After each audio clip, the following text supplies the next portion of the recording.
Right.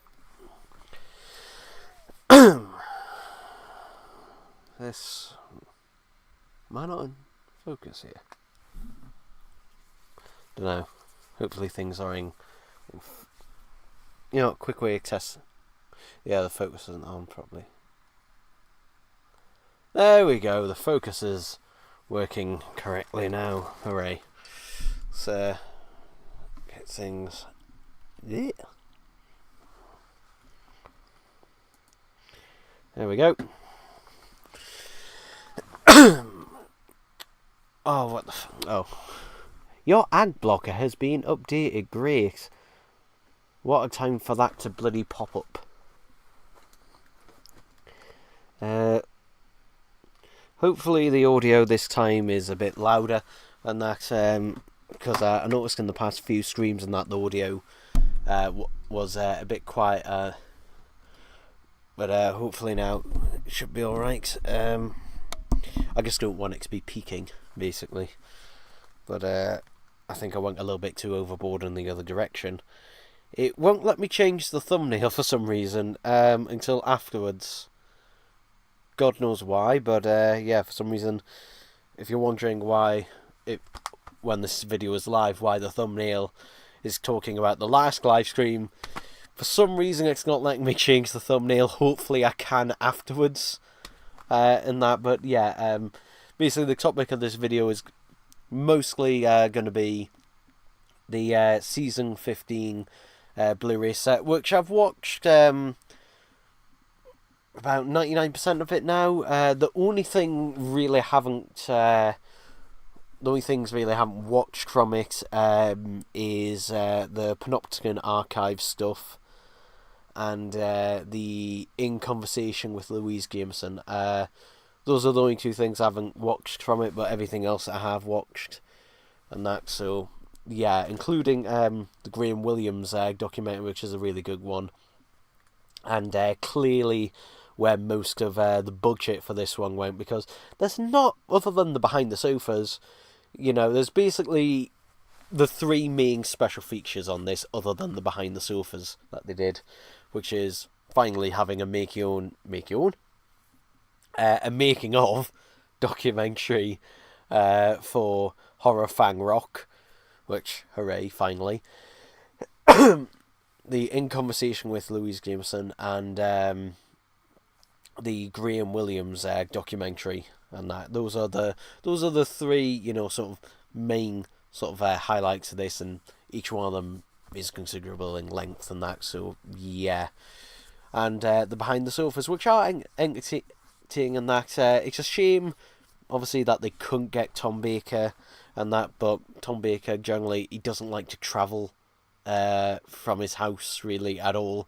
The only time he really travels from his house nowadays is to his local recording studio to do Big Finish, and that's essentially it in terms of him, travelling about the place. He doesn't tend to like to do that anymore. Oh, the Tom Talks as well. Tom Talks season 15 as well. That was the new special. Yeah, that one. Yeah, I don't know why they called it Tom Talks season 15, because he doesn't really, like, it is a good sort of conversational based on Tom Baker, but he doesn't really talk about anything to do with season 15 itself.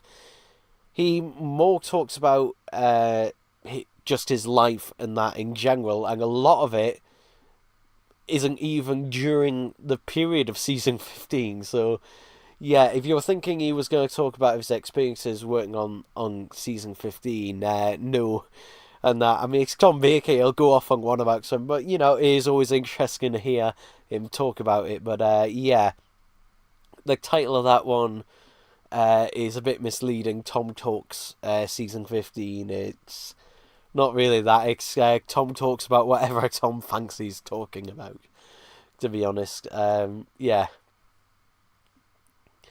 But in terms of, say, like the new documentary for Horror Fang Rock, is a pretty good documentary in that, which does have to rely on a bit of archive material, for example, from Terrance Dicks. If you've seen the one that was done originally for the Two Doctors, where they go through all the Sontarans stories, it's basically a Sontarans version of the Dalek tapes from Genesis of the Daleks.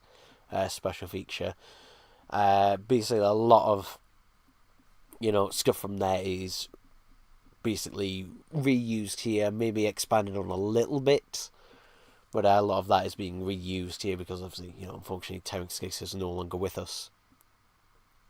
And yeah, but we do have Louise Jameson, who is the main person to be interviewed, and is the only one who goes out on location to our lighthouse, but obviously not what was actually filmed, because it was done in studio in, beginning with a B, was it Birmingham?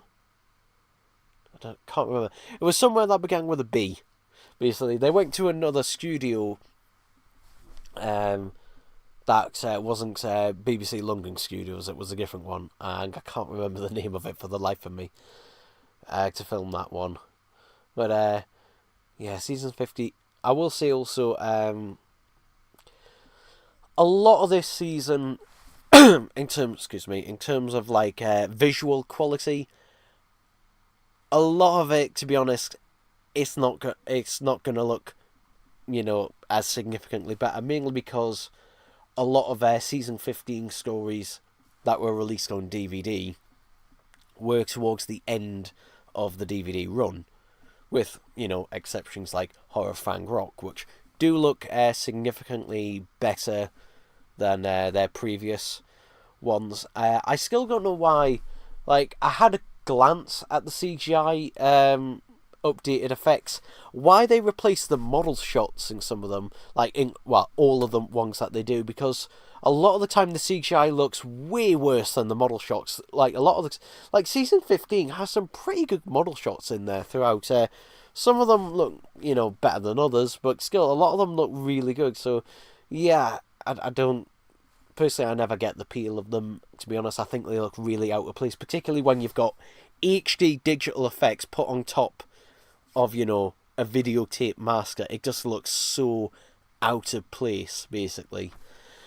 I think a better way of doing that is basically for them to be done before they do the final restoration, like put them on there beforehand, or make them look a little bit more to try and make them fit in a bit more. Maybe then I'd give them a bit more of a chance, because it just looks so jarring as a result. It looks so fake as a result. That's just me personally. But yeah, that one did look, a lot better than the DVD release, because mainly it looked a bit cleaner, it looked a little bit brighter, and that's some of the scenes as well. So yeah, generally, because that hasn't had, I think the DVD might have used the same masker that was used for the VHS, because the VHS was also a late release, so they might have used the same masker. For example, the Daleks, the DVD release from, was it 2006, 2007? Used the same masker that was done for the remastered VHS that came out in, I think, 2003. So, could have been the case, I don't know. Excuse me. But yeah, but that one did look better. The only other one that I'd say looked, I think also Invisible Enemy as well, being an earlier one, did look a bit better, particularly in the brighter scenes and that, particularly at the start and that. I noticed, okay, the upscaling on this does look significantly better. But the one that probably looks the best and is the only real story that has, enough, film material, where you can actually look at it and go, oh, that's actually, proper HD, it's proper HD master, and that is Invasion of Time, which, for, the majority of episodes, like, I'd say about, I don't know, 60-70% of part 6 and bits of the other story when they go to the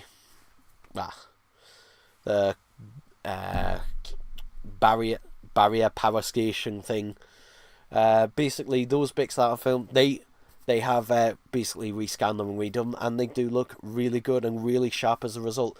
I will say something I would have liked them to have done personally is with the colour grading on a lot of those film shots. They look really muted for some reason. They do look really muted. The ones that were shot in the abandoned mental hospital.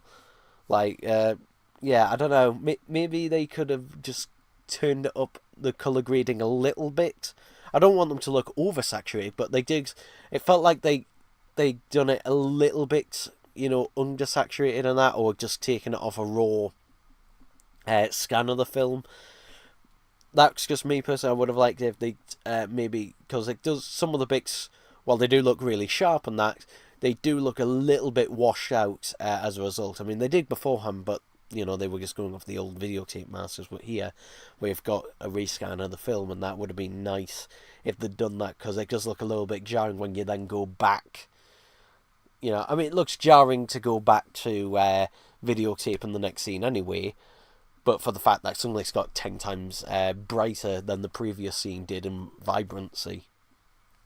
So that would have been something that would be nice. Also, one other thing is, and this slightly annoys me though, whether this, was an effect or not, but the deleted scenes from episodes 5 and 6 that survive are not new scans for some reason. Yeah, now, they might only exist on videotape, but I doubt it. If they've still got the original film that was filmed for episodes 5 and 6, which is presumably where the deleted scenes still survived in. If they were doing rescans, why didn't they bother rescanning the deleted scenes and then having them on in HD? Because they just ported over from the 2008 DVD release. Now, it is, a great comparison option and that for basically showing the before and after when you go back. When I was looking at it, thinking, God, bloody hell, the difference and that between the two of them. But still, regardless, if you're doing a scan of the film prints anyway, like, even if you're not doing anything to them and that, would have been nice to, just have those deleted scenes there in the best quality. I mean, they do it for example, all of the photo galleries. They rescan any photos that haven't had an HD or 4K rescan of them and put them in the photo galleries. So, yeah, it would have been nice if they did that for that. Because assumingly they most likely still had them if they still have the film prints and that for those filmed sections. So, yeah. What was I going to say? The Graham Williams documentary, as I say, is really good, and it does get quite sad. It does obviously get quite sad towards the end if you don't know what happened to Graham Williams. But spoiler alert. I mean, when they talk about when his wife had to tell his kids, "Oh, your father has had an accident with his gun," which, yeah, we all. For God's sake. Someone in my family has set off the smoke alarm again. It's probably my mum. She always sets off the smoke alarm. So you're probably going to hear that in the background. Now, there we go. We might hear that off and on for the next few minutes. But, yeah, it is a really good documentary. And particularly when you see Tom Baker talking about, how regretful he is of his actions and that at the time. Because Tom Baker, it's no secret that he was a difficult person to work with, particularly during that period. I mean, because he was 4 years into it now, and during his 4th year, obviously, you have a new producer and, a relatively new companion at the time. And basically, the rate Doctor Who at this time is a ratings hit. So, yeah, basically, that along with all those things with Tom Baker's ego and that's on there and that at the time. I mean, Tom Baker really didn't have a life outside of Doctor Who when he was doing Doctor Who. Basically, to the point where he would sleep at the BBC studios. He would actually go back there and sleep there. And the reason he said he did do that is because he felt it was the only place, that he was wanted or appreciated or something. I can't remember his exact words. It was from a different interview, but yeah. But still, it is a really good documentary, and the amount of people on that they managed to get in them and that as well, and the structure of it. Yeah, I'd say this one was definitely up there with the GNT one that they did for... Can't remember what 80s season it was, but it was definitely up there. And the way they talk about just like Graham Williams, like they say it off, people are talking about Dave fans still love him and that. It's Doctor Who fans love Graham Williams and what he did. It's just like, you kind of feel bad because I'm not, like myself and quite a few people are not fans of the Graham Williams era of Doctor Who.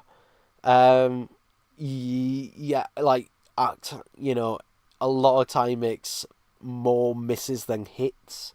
Obviously there's a lot of production issues, and it's also funny watching some of the older documentaries like from 2008 and that, where particularly on like Underworld and Invasion of Time, where they're talking about inflation during like the mid to late 70s was going up by 20% inflation and that, and they said it's unthinkable to think about these days, and you know, maybe then it was, but here we are in 2024, inflation going up the roof. So yeah, it's kind of like basically history in terms of inflation is absolutely repeating itself, and that with that. So yeah, it is a bit of a weird one. I will say I was lucky-ish with my box set. I mean, there's no physical damage to it. But as I said, the spindles were glued in the wrong place, which makes it a pain in the ass getting the discs out. Luckily, I only had to get them out the once to rip the discs, and then I'll never need to again. I should be getting a replacement booklet in the post at some point, because I contacted the BBC distribution email address and sent them a picture of the book, because the spine on mine, and I think quite a few other people's, is very frayed, basically, and is that close to basically tearing, the fact like so frayed.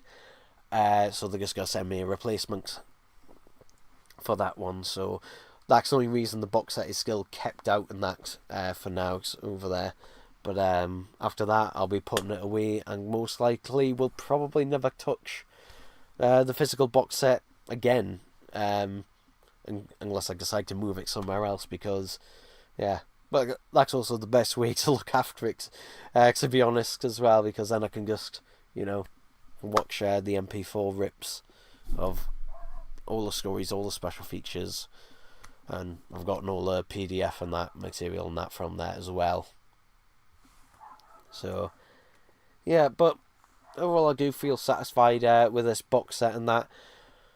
Underworld was a chore to get through, though. Like, Underworld, I think I've only seen Underworld, I think 2 or 3 times in my life, and yeah, it's just a slog to get through, really. Impressive, you know, what they did and that at the time, and some of the CSO doesn't look too bad in certain scenes, but it is just it's got like some Bob Baker and Dave Martin, so like some of them they hit gold, but sometimes they hit fluff like that towards the end of that time. Yeah. In terms of what was another story? Yeah, Image of the Fendal. I do enjoy Image of the Fendal, and that one's decent enough, though. It kind of feels like it takes forever to, you know, get to the like. I think particularly by part 3, it's dragging itself along a little bit. It then picks up a part 4. But I think part 3, out of all the episodes in that 4 part, I think that one is deliberately holding itself back to get to that cliffhanger, or deliberately hold everything back for that cliffhanger. You do feel that a lot in the story. I feel kind of the same about Invisible Enemy part 3. Like, I like the rest of the story, but I think part 3, you know, even though it has that Fantastic Voyage type thing, at times it does feel like it's deliberately slowed itself down, particularly when you've got a 10-minute counter, and the 10-minute counter takes 20 minutes to go down. So, yeah, but, yeah. Overall, I do still really like Season 15 and that, but rewatching it, particularly rewatching it all in one go, you know, well, in a marathon like that, you know, I did find it harder than that to go through. Like, Season 14, when I got Season 14, and that, with the exception of Mask of Manjagara, the rest of that season flew through that thing. Whereas this one, I tended to watch one story per day, or shall we say one disc per day, because I'd watch the story, then all the special features and that surrounding it and everything, with the exception of the In Conversation with Louise Newson, which I'm going to watch at a later point, at some point. But yeah, actually, how I go through them and that one by one, bit by bit. But yeah, I think I should maybe have a look at the comments, shouldn't I?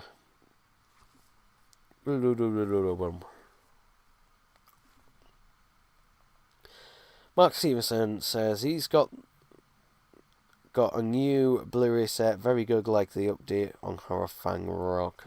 Okay. Jeff said thoughts. Yeah, I'm dyslexic. I didn't, unfortunately, since this on the live stream, it doesn't have spell check on there, so I have no idea. But I'll fix it later. But yeah, when I put the title in the live stream, it doesn't come up with any spell check. So, whoops.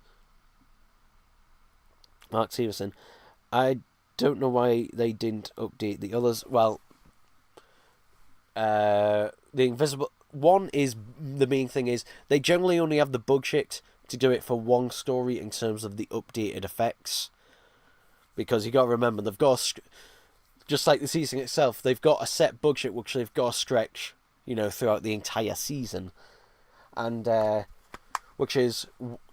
basically the budget is basically the same for each season, which is why, for example, the McCoy seasons can get loads of new stuff made and loads of new stuff done for them, because there's only 14 episodes and that to do them for across 4 stories, whereas this is 26 episodes and that across 6 stories, so there's a lot less for doing that if you're doing restoration for each one, and it's even worse for stuff like season 2.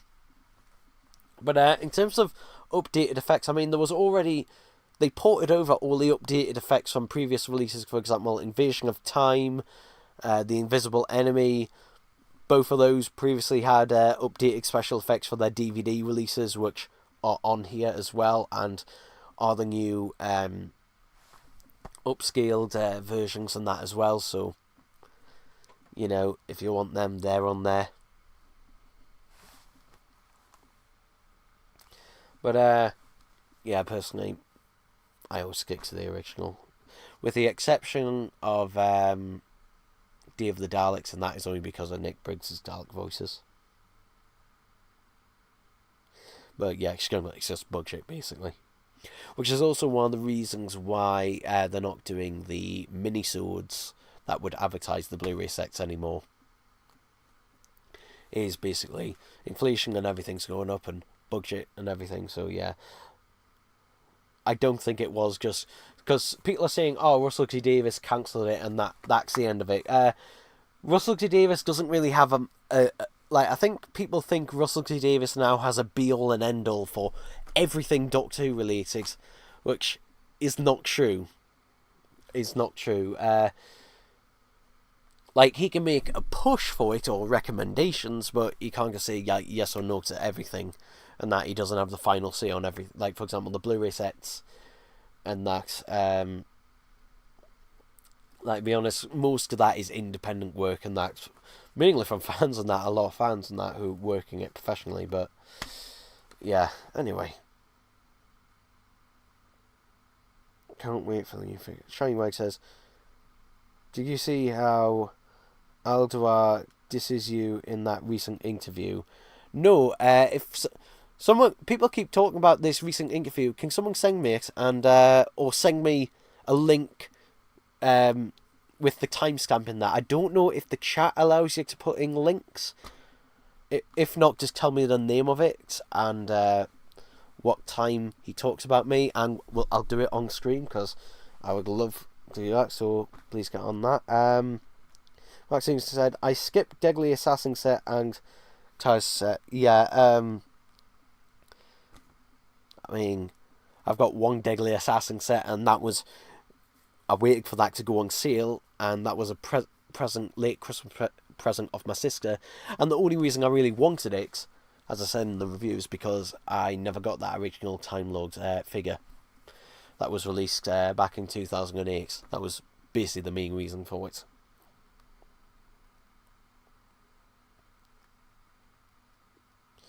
Shiny says, he didn't name you specifically. Oh, no, Alderaan never names me specifically.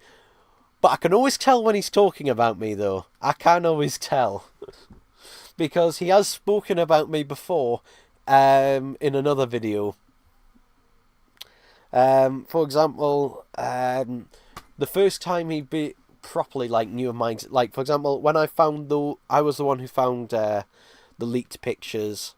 Those the History of the Dark Sex 1 and 2 on eBay, and that I was basically the first one who found those and did videos and posted about them, and in Alduar's official video, and that he makes a kind of snide remark about someone leaking them and that, although it's just like, well, there, the pictures and that one there, so don't know, but anyway.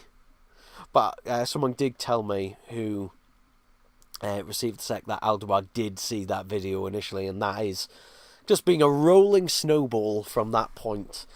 And that, but the thing is, though,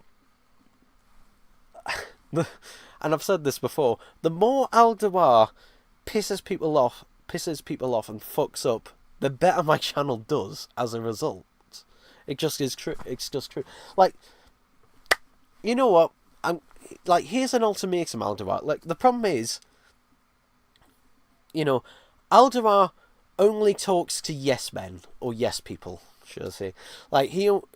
Basically, for example, all the people he shows leaks and that about the sets, and all the people he sends the sex to, are all people who are just blindly praising him and that. And he deliberately chooses people who will not criticise anything and will just blindly praise him. He deliberately does that. And the thing is, I think stuff like that is just you clearly don't have a faith in your product if, you're not willing to basically send it out to someone who you think might criticise it. Or, if you're thinking ahead, they're going to criticise it, then you clearly don't have enough faith in your product. Basically. So, yeah, here's a challenge to Alduar, right? If you send me the sets, and I'll pay for them, if you send me the sets and that, even have to pay for whatever, and that, prove your faith. Or, not just me, someone else. Someone outside your little bubble of people that you always send the same, always send the sex to. Send it to someone else. Send it to someone else who, is not just going to blindly praise whatever you say. And that prove that, you actually have faith in your product, because that bubble is shrinking and shrinking. Alduar is sending those sets, the B&M sets, the review samples, to less and less people each year, basically. He's sending it to less and less people each time. And, yeah. Some people can say it's a budgetary thing. Maybe it is, but I think it's also a case of, basically, a lot, some people maybe, in Alduar's mind, they've turned on him. It seems like if you're not blindly praising him and agreeing with him 100% of the time, then that's it, you're gone. Because that happened to, I can't remember his name, from last year, who talked about the, what was it? What was it again? The Inferno set, which Alduar had told him about at a convention and had told several other people about, and he just told, people online saying, hey, I went to this convention and Alduar told us about this, then suddenly, gone. So, yeah. Anyway. Where was I at? See, yeah. So at the 49-minute point. Okay. 49-minute point. Can someone tell me the name of that interview? If you can give us the link, great. Though, I don't know if the chat allows you to do that, but yeah. Shinywag says, what do you think of the updated Rutan effect?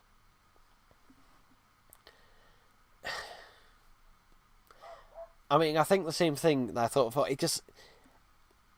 it just looks a bit out of place, to be honest. And I think it loses a little bit of its charm at the same time. And that, yeah.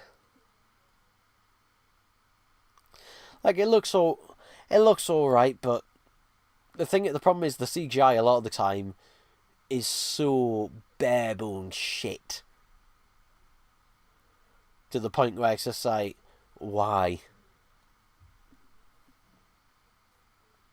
Like, for example, if a practical effect doesn't, look amazing, you can still appreciate, okay, they tried, you can see, you can appreciate in terms of just like, okay, you can see where it's gone wrong here, but you can see the effort that would have went into it. Bad CGI just looks bad, basically. No matter how much effort or time and that you put into it, it just looks bad. What is reflecting there? Weird light reflections.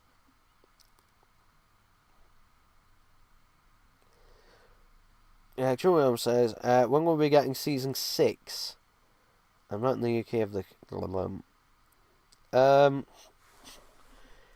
Season 6, yeah. Season 6 is one of the more likely ones to happen.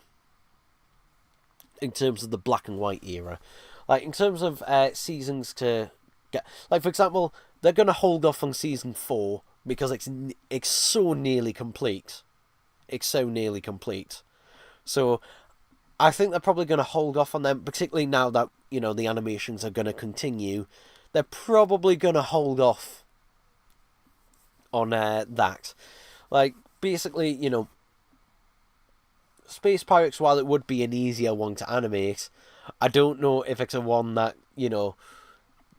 anyone's going to be wanting to fund, essentially. And that.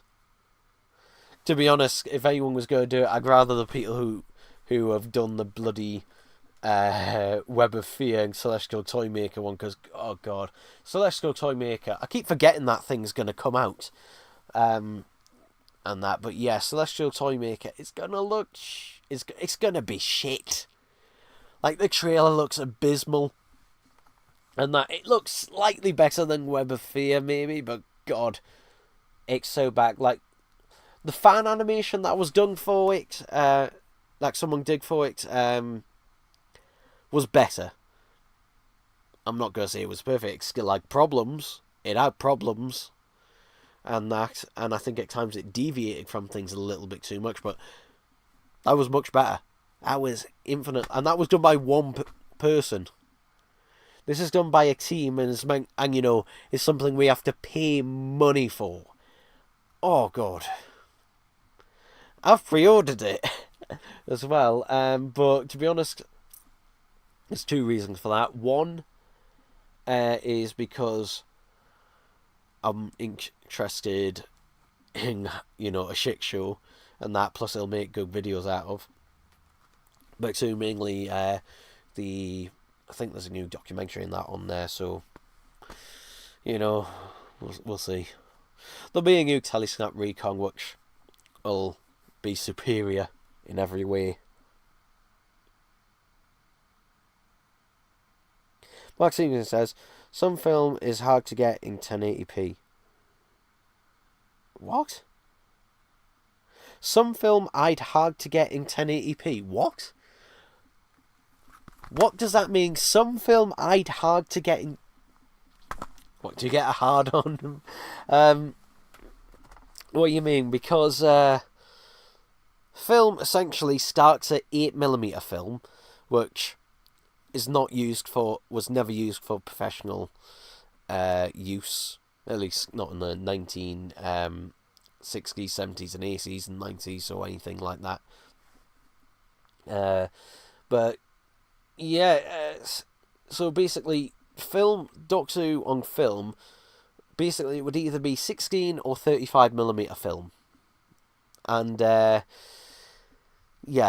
16mm film, if you didn't know, is equivalent to 1080p, and 35mm film is equivalent to 4K, or thereabouts. 8mm film is about 720p at its like maximum like quality, you'd say. But yeah, so I don't know. The problem is with Doctor Who is that even if something was filmed on film, a lot of the time they don't have the original film prints anymore. They either have a videotape master of everything, or they have a copy or a film copy of that videotape master where basically back in the day, for example, film a lot of the time actually looked worse than videotape because they weren't very good at transferring film at the time. That's one of the reasons Barry Letts preferred using videotape as much as possible, and that's also why stuff like, for example, the Sontaran experiment was shot, you know, on 1-inch magnetic tape, because basically the quality at the time was better, and that. Whereas obviously now we've gotten a lot better at doing film transfers of things. So yeah, basically what was better then is not necessarily better now.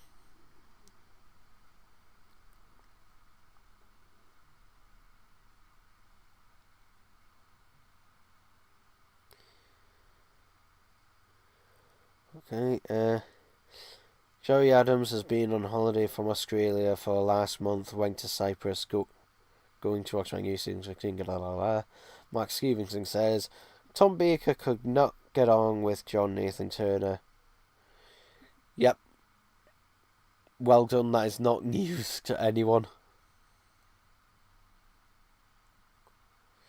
Regrets not being in the Five Doctors? Don't know, he kind of flip-flops a lot. Like, part of him regrets going to the 50th anniversary, being in that because of how badly he was treated by everyone who wasn't Matt Smith.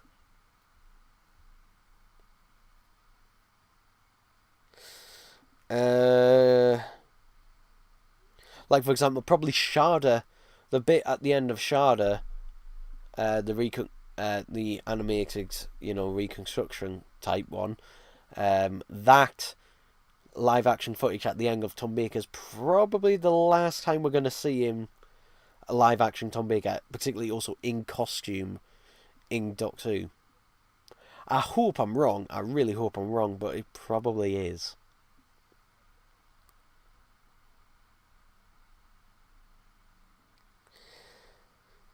No one's saying.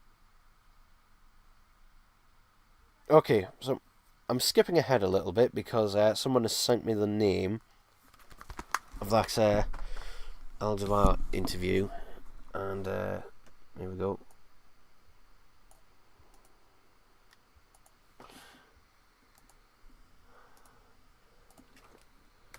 And someone said it was 49 minutes in. Ooh.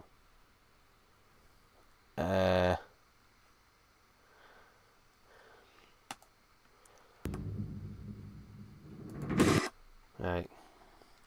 Let me share my screen. Right. Okay, so let's go to 49 minutes. And we'll have a look. They're probably afraid of the roasting they'll get. Well, as you guys probably know, it's all. I'm all for people having their say. I wouldn't. We live in a democracy and we have freedom of speech. But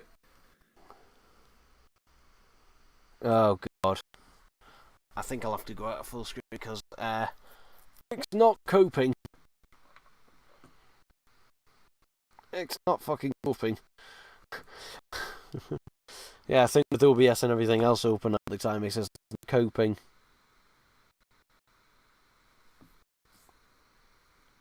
Yeah, it's. Is it?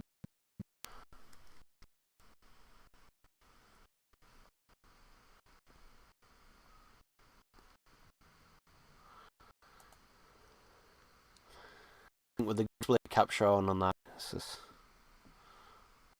dying.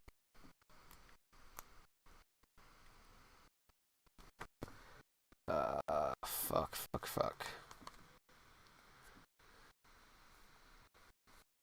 Let me turn off the display capture.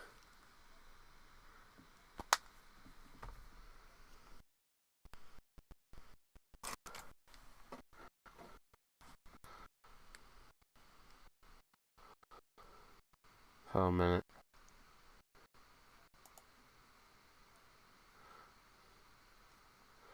Right, okay.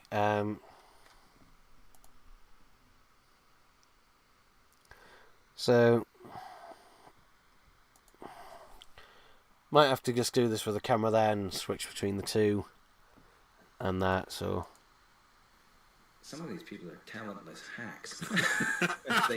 and they honestly, and they gun you for everything, and you just think,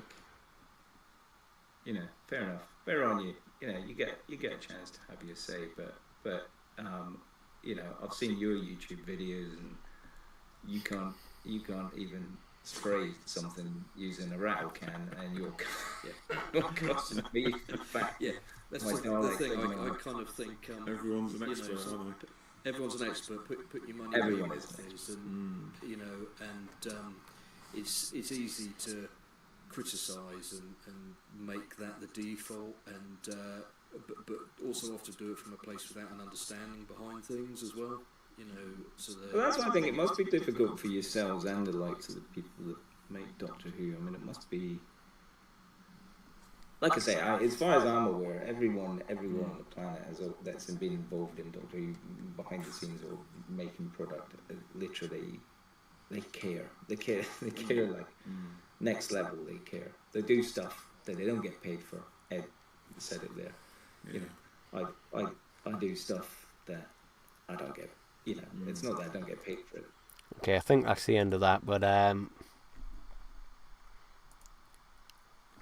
error, not enough bandwidth. Yep, my internet always decides to die during every stream, and that's fine beforehand, it's fine after, but bloody hell, for some reason, live streaming, it just decides to die during.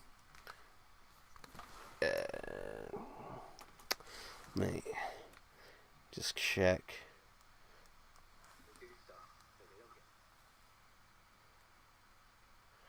Okay. So not that Aldebar was talking about me specifically in that, but but I'd be very surprised if I wasn't one of the, like, if someone asked him to name examples, I wouldn't be surprised if I was amongst those.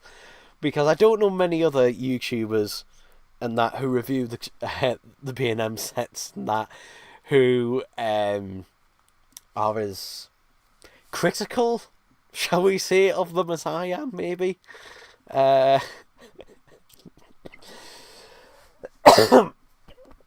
Excuse me. But so yes, I am a talentless hack, Aldebar.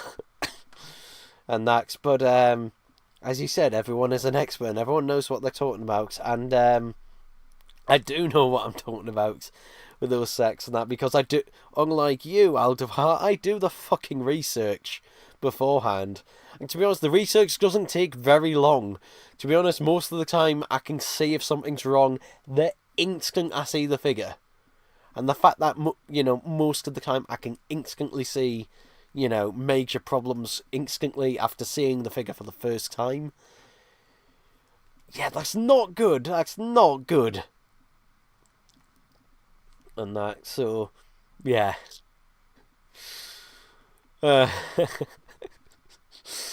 Oh, I feel validated though.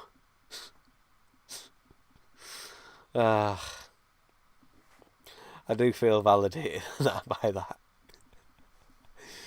Yeah.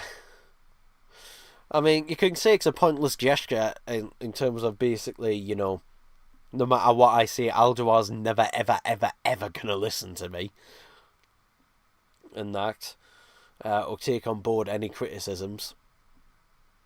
And, Yeah. But, you know, at the end of the day, there you go.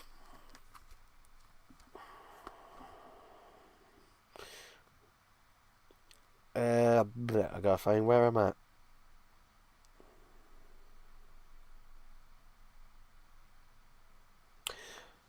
Joey Adams just wrote, John Pertwee shouldn't come back in 1987.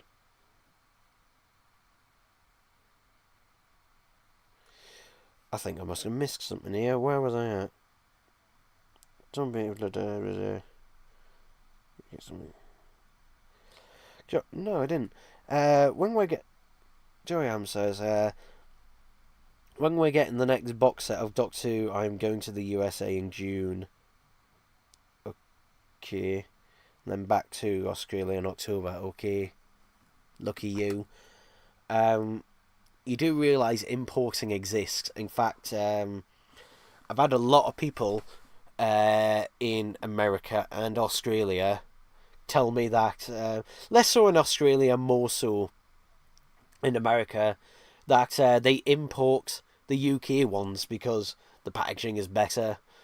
They get a proper booklet. Each disc has different artwork, but also they don't have to wait, what was it, bloody 6 months plus on end for it to eventually come over there. I can't even remember the last one that the US got. And someone else picked up the license and that in Australia and that. So was it Universal decided to pick it back up again? I can't remember. But I remember they stopped for a while, but then they picked them back up. So, yeah. Still not quite as good as the UK ones, but, better than the US ones. Excuse me, the US ones, plus also, the problem with the US ones is, whilst the episodes themselves are in PAL, apparently, I don't have any of the discs to prove it, the special features on there are NTSC.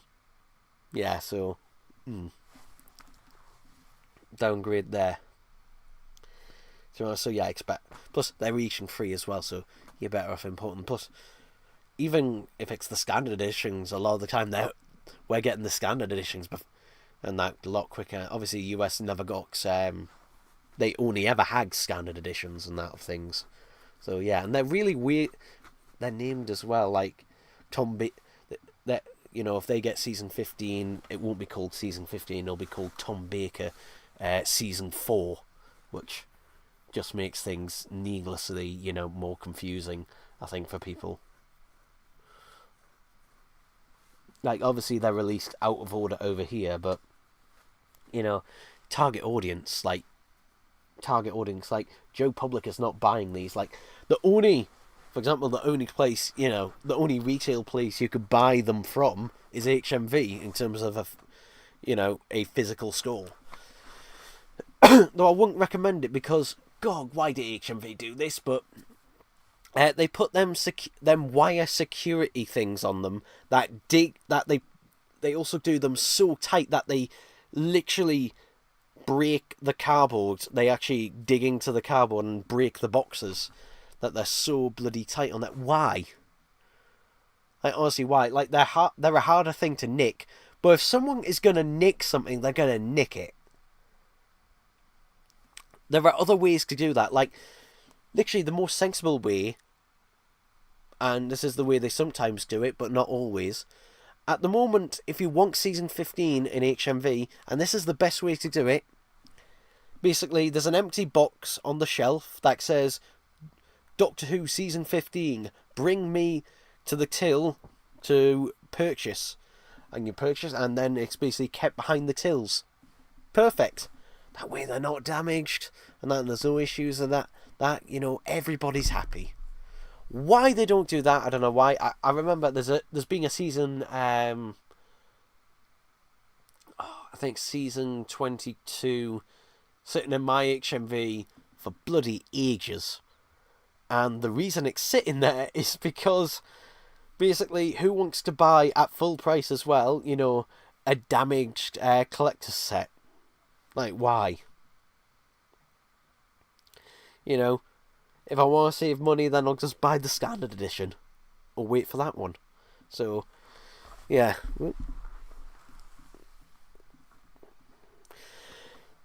Also, if you want to see an example of the worst customer service I've ever had from HMV, go on my other channel and watch what happened with my Avatar Ultimate Collector's set, which eventually I did get compensation on.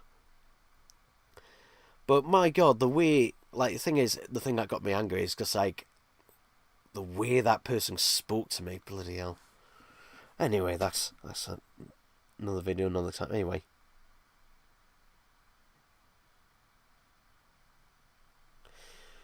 Mark Simpson says, now with Al, Tom Baker could come back with a new adventure. Okay.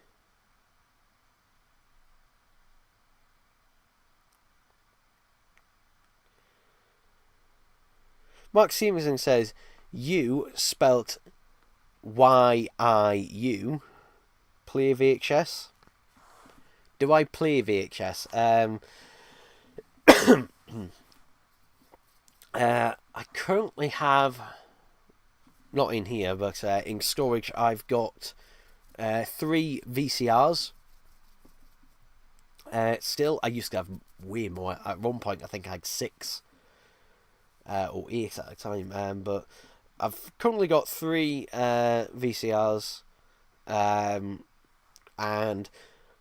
I've got a couple of Doctor Who VHSs left.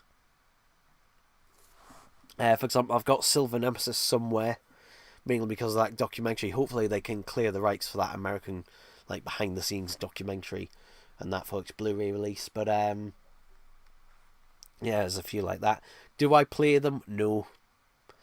Like, basically, the only reason I keep them is basically for any VHSs or anything that isn't available elsewhere, just in case. So I can then digitize it. Because I've got no desire to watch VHS. No desire to watch VHS if I can help it. I've got no desire to watch DVDs if I can help it. And that. Like, basically, I like to watch everything in the best quality possible. And that. I like to watch everything in the best quality possible. I mean, that's one of the reasons why, on my other channel, I rebought the new Avatar 4K Blu-rays. Even though I already own them on 4K Blu-rays, I rebought these ones because these ones have Dolby Vision. Plus a couple of new special features on there, but mainly because they have Dolby Vision, which makes a massive difference. So, yeah.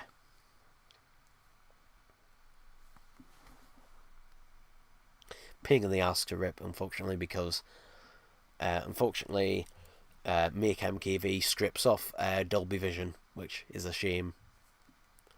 And but getting Dolby Vision to play is a bloody pain in the ass, you know, in terms of ripping. In terms of playing it on discs, then obviously you just put it in a compatible 4K Blu-ray player with a compatible 4K TV, easy done. In terms of ripping, nah, you're stuck at HDR10.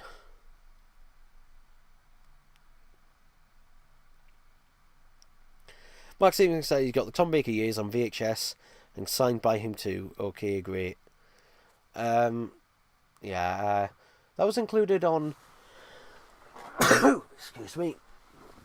Was Tom Baker years included on season 14 or 17? I can't remember which. But it was included on one of the two.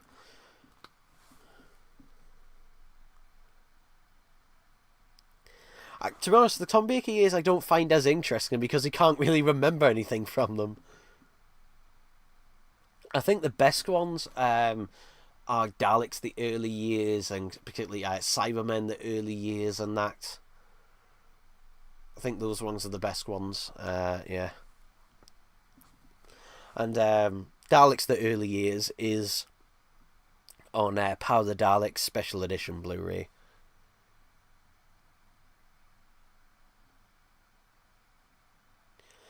Joey Elm says, I got some Doctor Who videos to collect them until 2025. What? I got some Doctor Who videos collected them until...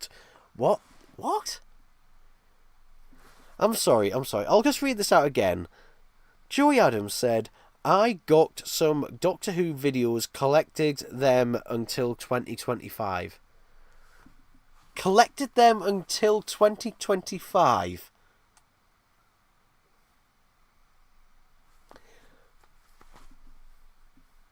Okay.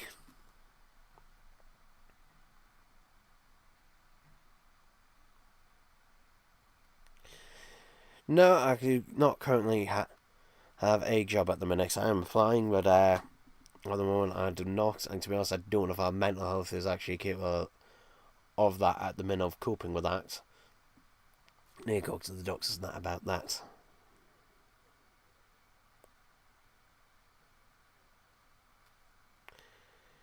Mark Stevens says, I want to see the last Pertwee season on Blu-ray. That one was in the rumours of being worked on, and for all I know is it probably... Well, it will be. I wouldn't be surprised if that's the next one to come out. A Pertwee season. Because they've got 3 AC seasons left. What was it 2? Let's see. So we've got season 21 and season 25. No, 2 AC seasons left. So we've got 2 AC seasons left. And the rest... And obviously, as I said, they're going to want to hold out on the 60 seasons. You know, until they, like, have, you know, someone from up above say definitively, no, we're not doing an animation for this one, because they obviously don't... These are meant to be the ultimate editions. So... Yeah, I wouldn't be surprised. Plus, also, season 20 took years to come out. For example, the special features for that were being filmed as far back as 2019. Yeah. Special features for that were being filmed back in 2019. Possibly some of them even earlier, stuff like that. So, yeah, that one took forever to come out.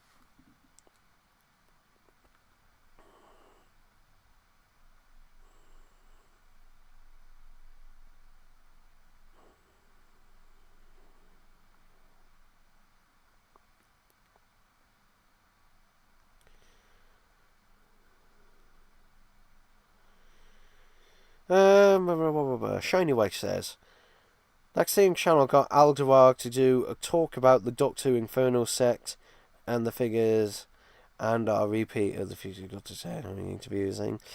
Basically, a total rip-off again, and the B&M level, not enough online exclusives. Not enough to be online exclusives, yeah. As I said, yeah, the Ruth Doctor, like, if that TARDIS was electronic, I would let it go. But the fact that it wasn't electronic at that price, mental.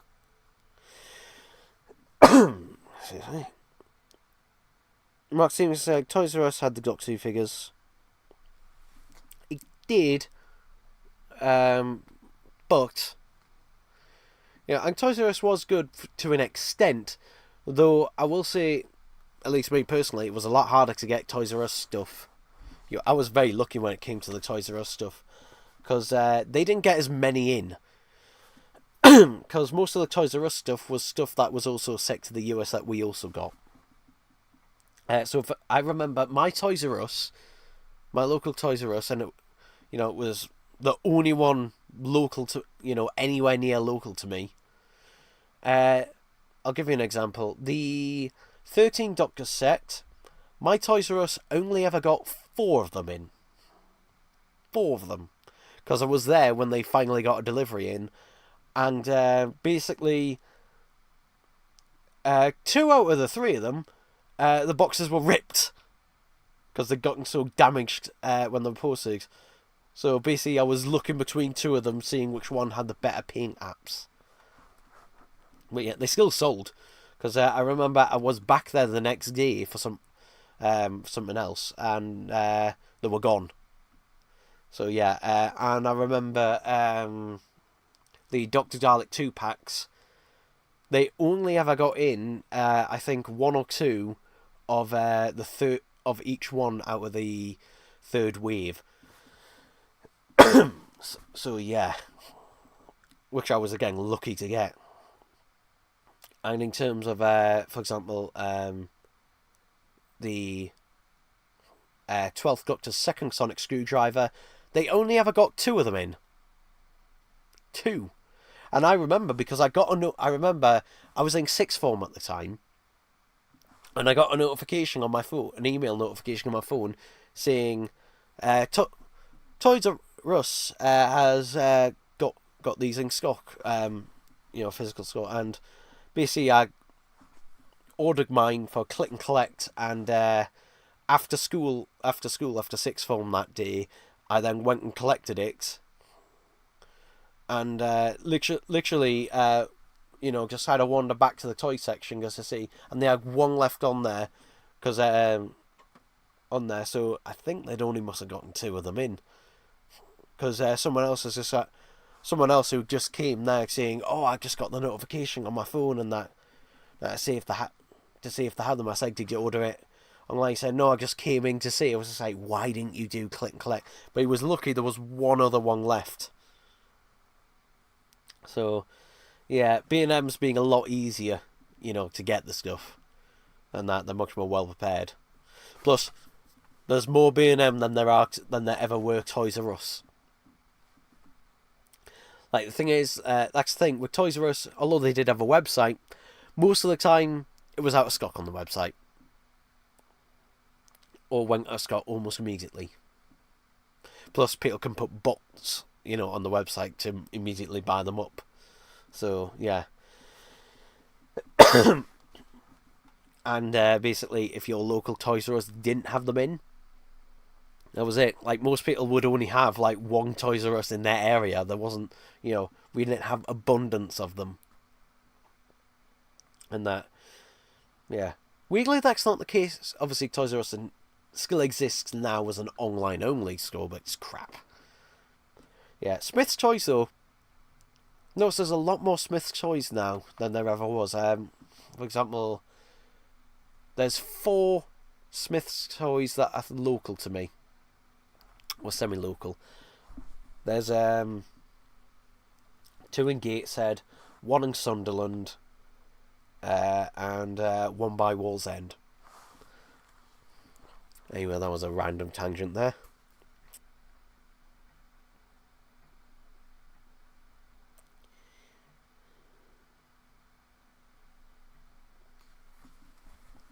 Shiny Wig says they didn't mention the price for it, but given Aldewar's recent greed, Aldewar doesn't decide the price.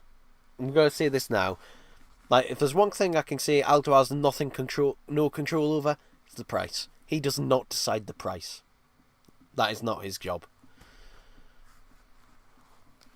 And that I would say that's more of a character thing of that. But Aldewar does decide what's going to go in it for the price.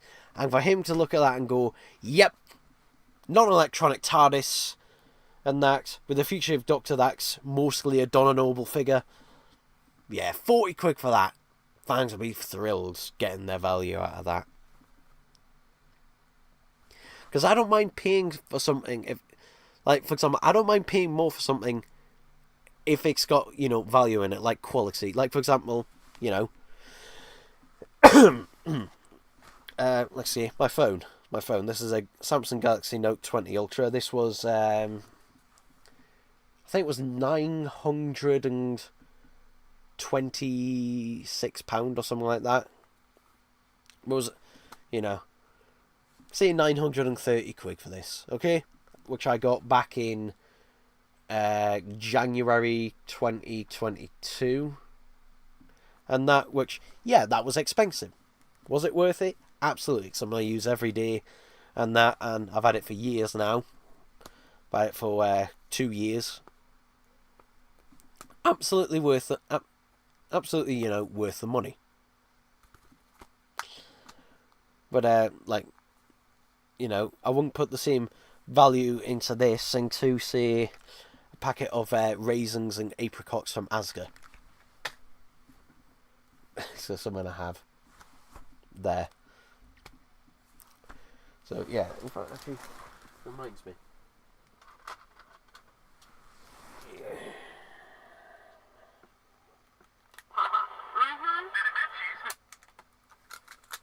Not that one.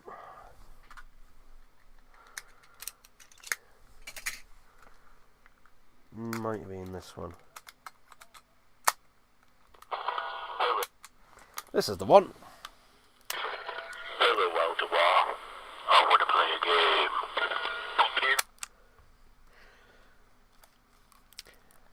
Yeah, one of the reasons, just like, I've got an idea for a video on that. Maybe for Halloween, maybe not for Halloween, but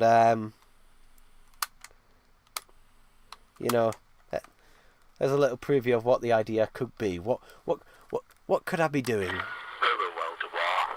I want to play a game. What could that be?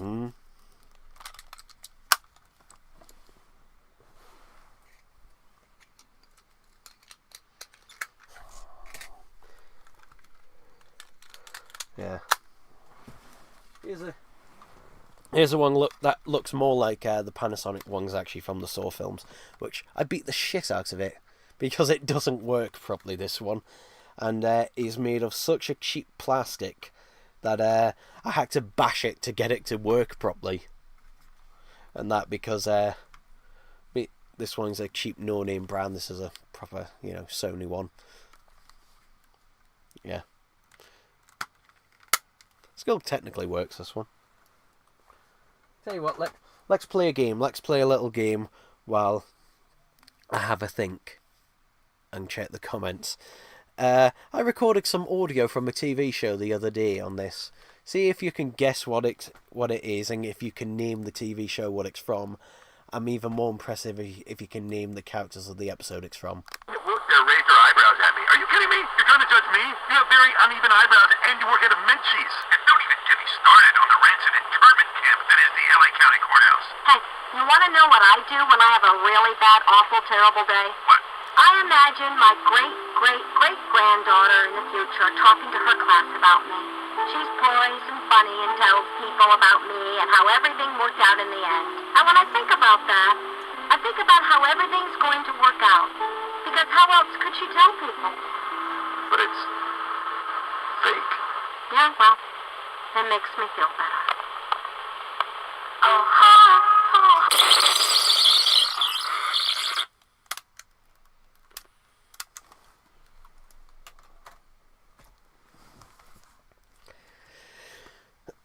Gave my voice a break for a minute, didn't it? That was its sole purpose. I'll skip ahead in the comics just for now, but I promise I will go back if I remember. Gordon Bennett is here, bloody hell! He is risen from the dead. Hooray, will we get that Gordon Bennett special from your YouTube channel that you promised God knows how long ago? Will we get that finally?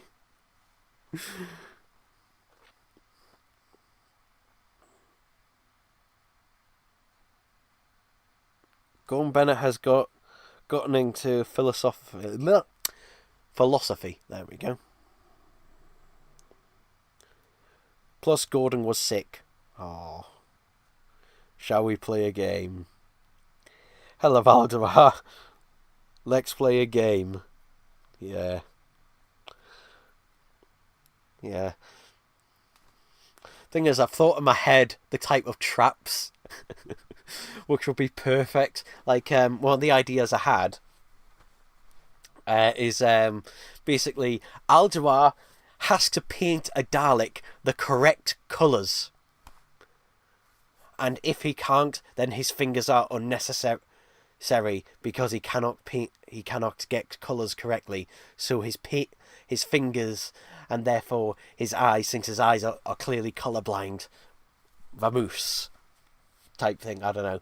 It's basically a combination of two different traps from Saw. I'm looking forward to Saw 11 this year. The only thing I'm really hoping for is just like there's like the more Tobin Bell in that, the happy I'll be.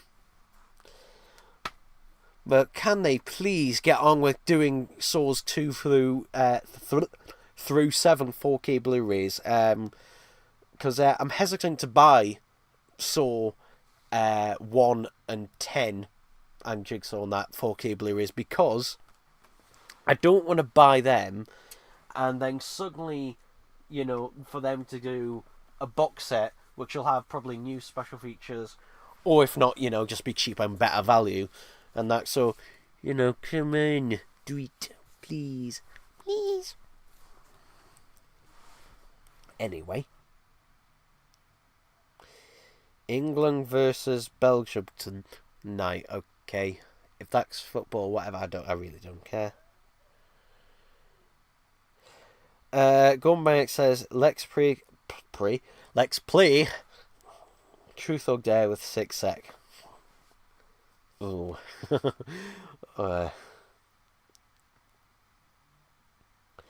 Gumbank says I dare 6 Sec to give Gun Bennett a belly rub. Well, I've gave my dog Bobby a belly rub today already. I think about half an hour before I did this stream.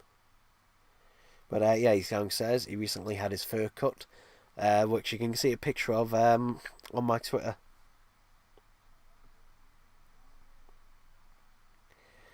Jeff got it right. BoJack Horseman. Well done. Well done. I recently marathoned all 6 seasons of that. Yeah. Princess Carol. Yep. Well done, Jeff. Well done, Jeff. You know good TV. Does 6 Sec do philosophy? Not really, no. What is 6 Sec's second favourite shape?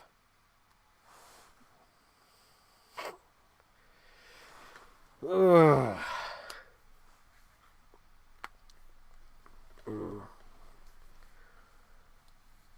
I don't know. Anyway, I'm going to go back and answer those questions that I skipped by. Excuse me. Block nose. Mark Stevenson says Tom Baker could come back in AI. No, absolutely not. No.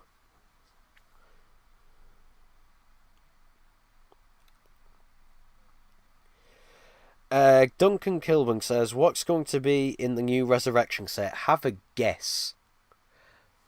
Have a guess. What could be... Then again, it is Alduar.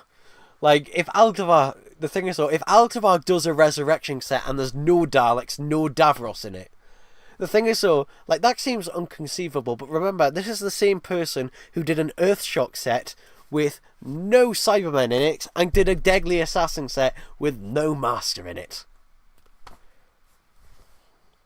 But realistically, it's probably going to be the Supreme Dalek. Maybe Davros, though that's less likely since he's doing a Davros Deluxe set, which is probably Emperor Davros. So I reckon the Supreme Dalek, and probably some variation of, you know, the standard drone type. Pardon me.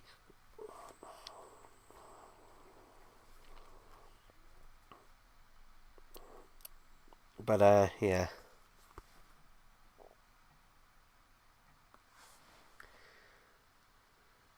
Listen to the 39-minute part 2 in that video. Okay, we'll go back to that bit with Alduar and go 39 minutes into that video. On the planet that's been involved in Doctor Who behind the scenes. And the weird is that on the forums, people are generally, I would say, quite kind. And as an example, having been to the BFI this weekend, people just come up and say, you know, that's a lovely figure. the future doctor. Lovely figure. You made my week, whatever. Absolutely brilliant. You go on YouTube, it's just Oh yeah. it's just That's video, where you've gone wrong.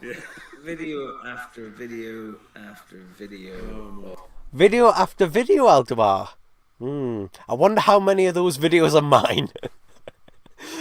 because the thing is, though, I'm not joking. That was the reason I imagine also a lot of you subscribed to me, is because there wasn't that many videos until I was doing now people, actually, giving constructive feedback and criticising things that were wrong with the figures. Because most of the YouTubers and that were just blindly praising them because they were getting them for free. And that, just getting that out of the way. But Aldebar, I'll say this to you, right? You say it's only because it's just on YouTube, just online. I can tell you, if we met face to face, I would say the exact same things I say on my YouTube channel to you.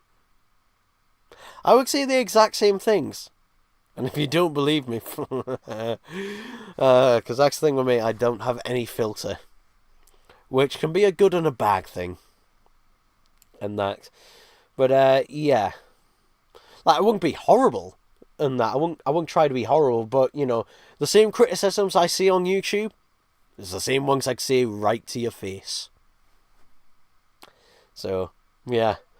But, you know what? I would love to have a discussion. I've said this every time. I would love to have a discussion with you.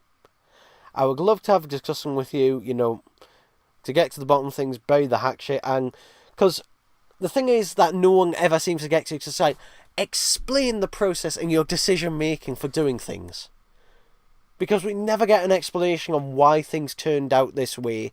And if we do, we get a half-hearted one of, it was the factory's fault, which has kind of become a bit of a catchphrase now in my reviews. But still, yeah, would like to know. Yeah. Is there anything more you say? Yeah. Why what you've done is wrong, that your company is terrible because 4,000 of you tried to order the same thing at the same time. Whoa. Now he's talking about the character website fiasco, right? The thing is, that is a problem. If a website cannot handle 4,000 people, 4,000, if you're given that exact, that's fucking tiny, right? Absolutely tiny.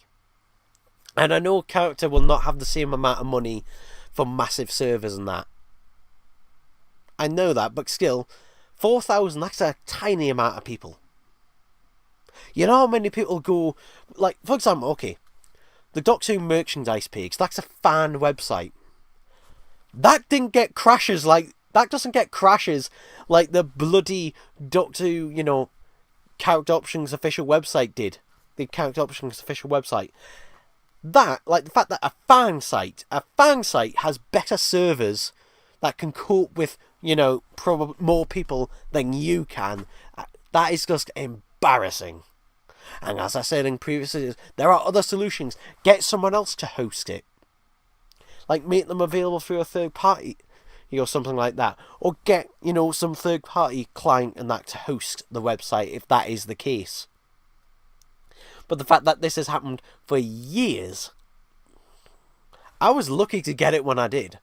And that was only because I managed to get it when it was, the post had been up for, I think, about half an hour, less than half an hour. So, and it was just up at a random time, a bit earlier than people were suggesting. And it was just, I guess, happened, to just randomly go on the website and say, oh, it's there. Ordered. I was lucky in that case. But yeah, and the fact that they're not making really enough of them either in some cases. But yeah, let's keep watching. I'm curious to see where this goes. And the ordering system fell over. That you've made the Daleks worse, not better. You made the Daleks worse, not bad. That's one of my. Like, I think this proves that Algernon must watch my videos.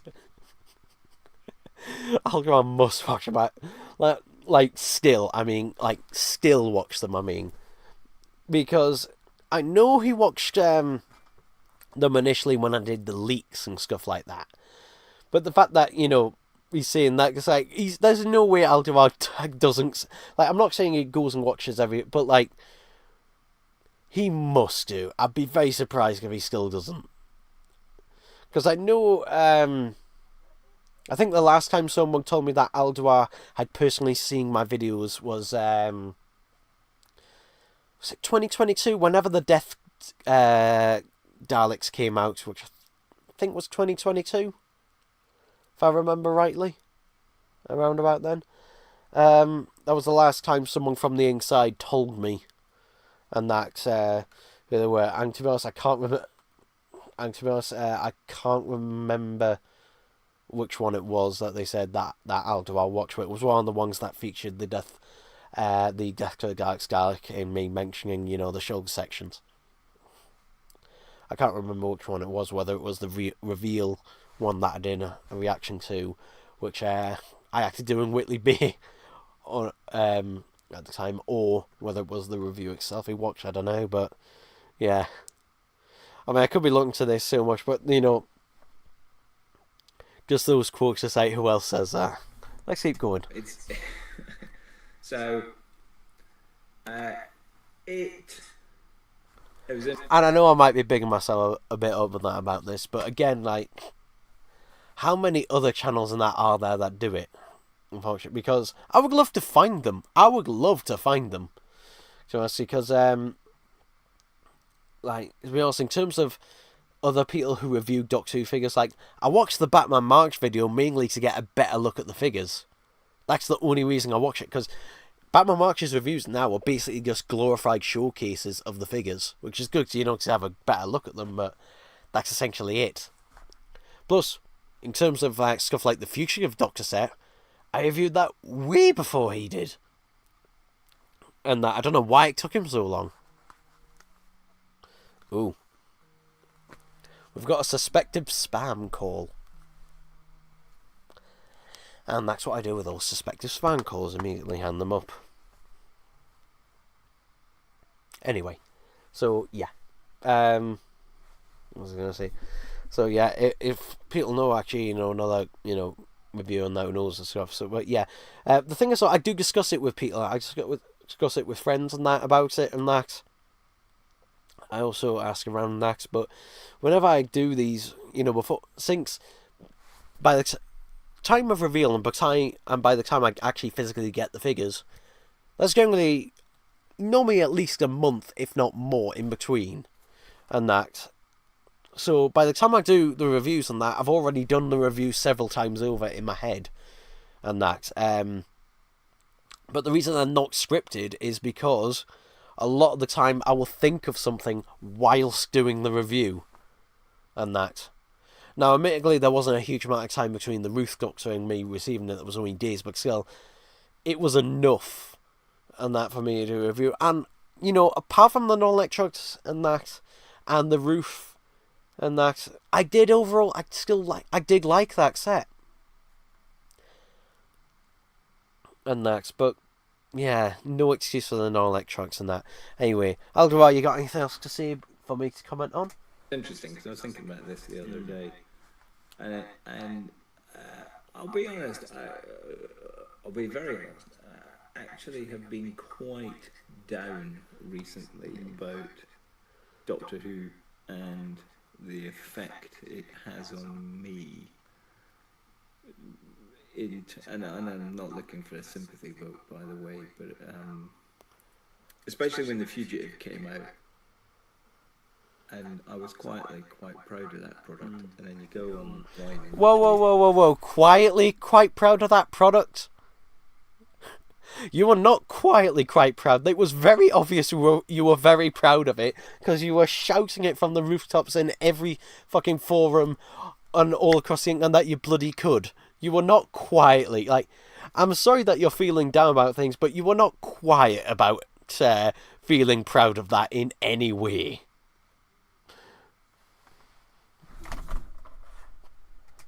And I was quietly quite proud of that product, and then you go online and literally everything is vitriolic, and you just kind of go, God.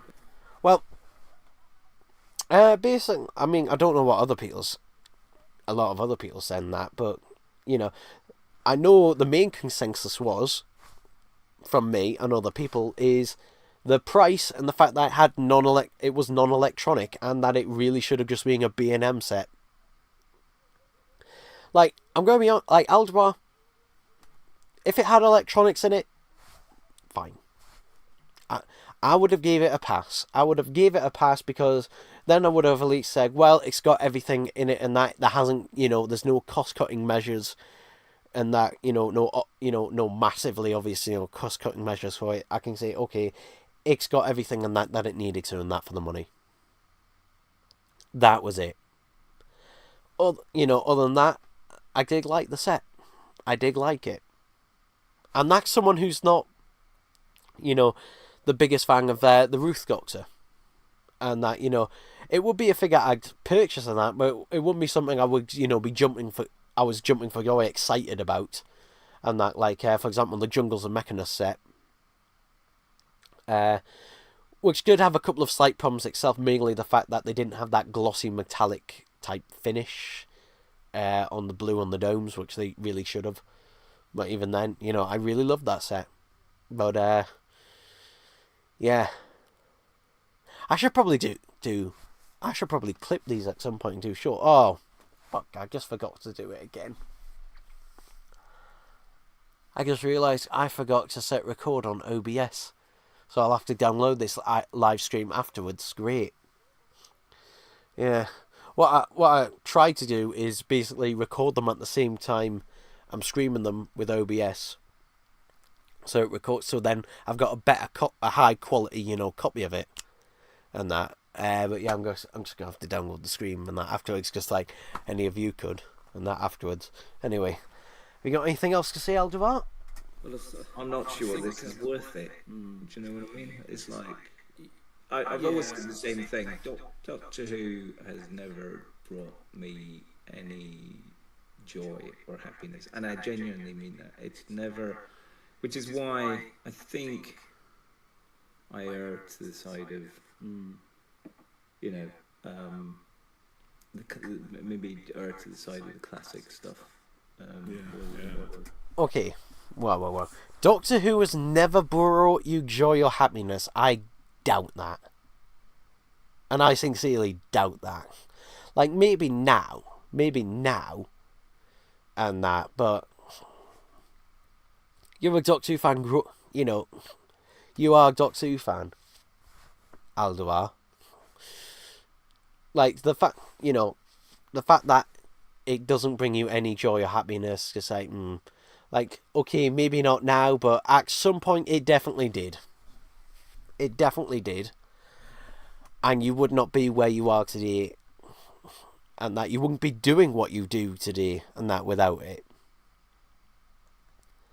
So, yeah, and maybe this is the thing. Maybe this is also the thing.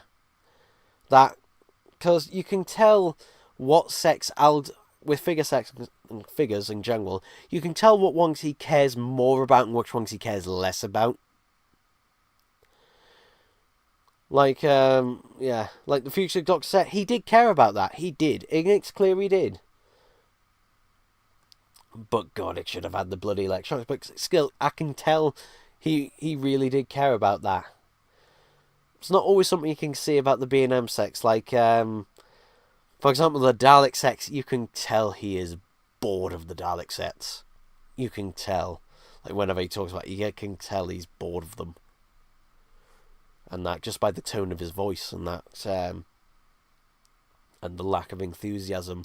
And that the videos, when you compare it, and that, so when he talks about the Ruth Doctor TARDIS set, and that. But it really hasn't.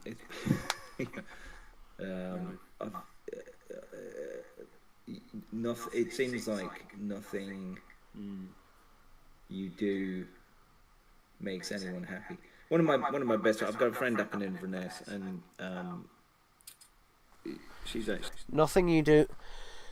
I mean, Aldebar, I think the problem is, I think you're thinking about it in the wrong way. Like, think about that. Basically, at the end of the day, right? it's just a job at the end of the day, right? Your job is not to make people happy, right? Your job is not to make me happy. Your job is basically to, you're basically in charge of the GOT2 figures. That's your job. And, you can completely ignore me, which you clearly are doing, and that, but, you can ignore what anyone says, which is what you are doing, but you seem to be taking it in, and that personally, but, I think, you can just, you just have to leave it, basically. It is just a job, and you can just, leave it. You don't have to, bring it up on that. You can just leave it. And that, if that is what is causing you, sad and that, then you just gotta leave it behind. And that, you do, your job, and then that that's it. That's it. You don't have to continue bringing in on and that afterwards. But, I mean, at the same time, if it is, the thing is, I can only feel so much because you did bring this on yourself. You made yourself a public figure for this. By being in those character options videos, by doing those, by speaking so publicly about them. And, because before then, basically, before 2019, it was I would say, I would basically blame character, a faceless corporate entity. But now it's you, because you have made it very clear, and that you are the one responsible for everything, and that you are taking the spotlight. So, if you're going to take the spotlight in that, then people are going to direct, any criticisms directly towards you. I'm not saying people didn't before, but it was a much smaller thing than it is now. So, yeah, I'm not saying it won't be stressful on that, but as I said, you chose to do this to yourself. You chose to. And if you want to, you continue to do them to this day, kind of off and on. Sometimes you do, sometimes you don't. And that. But as I said, it's a lot harder to walk away from that public view once you put yourself in there. So, yeah, but you can. You can just walk away from it and that. So, yeah, I don't know really what else to say. Is there anything else you have to say? She's quite entertaining, and she said something very profound. So I'll mention her. So it was Deborah up in Inverness. She had the best statement ever. She sent me a thing. She'd replied to somebody on Twitter, and she basically said, at this point, it feels like character options could turn up at your house, cook you a lovely lasagna, and you'd still moan that the cheese was wrong. That's what it feels like. Feels like. Yeah, but Alderaan character do not turn up at your house and that. I think Alderaan and a lot of people, who support him tend to forget we pay for the figures. We buy them, right? So you have every bloody right to complain and that about them. If something isn't, for example, if you go out for a meal and something isn't right with the meal or something's wrong, you have every right to complain about it. For example, if you go out for a meal anywhere and the food's cold, complain about it. So, yeah, basically that's all you really can do. Someone arrives damaged on the post, you complain to the company and that about it. If you don't complain, things don't get, there's no incentive for things to ever improve. But, yeah, Alderaan, it's not just one thing. If we do that lasagna thing,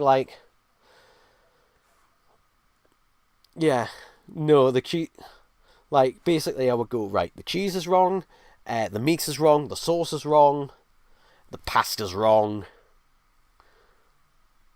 the box doesn't stop the food from tripping out. That would be my analogy of it if we're using the lasagna analogy. But yeah, that's another thing. Character doesn't come to my house. I have to go to them.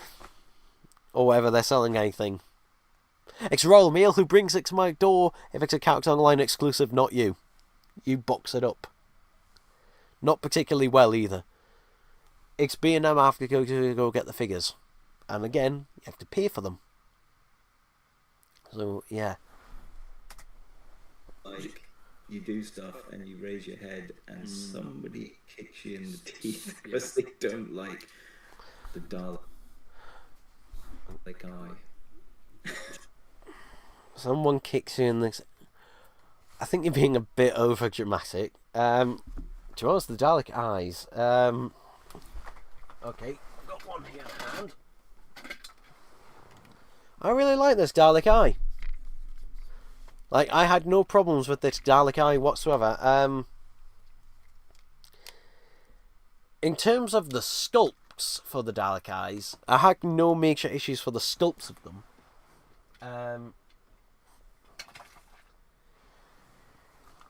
In terms of that, and for the most part, the paint apps, for the most part,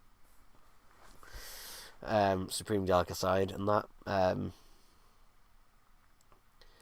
but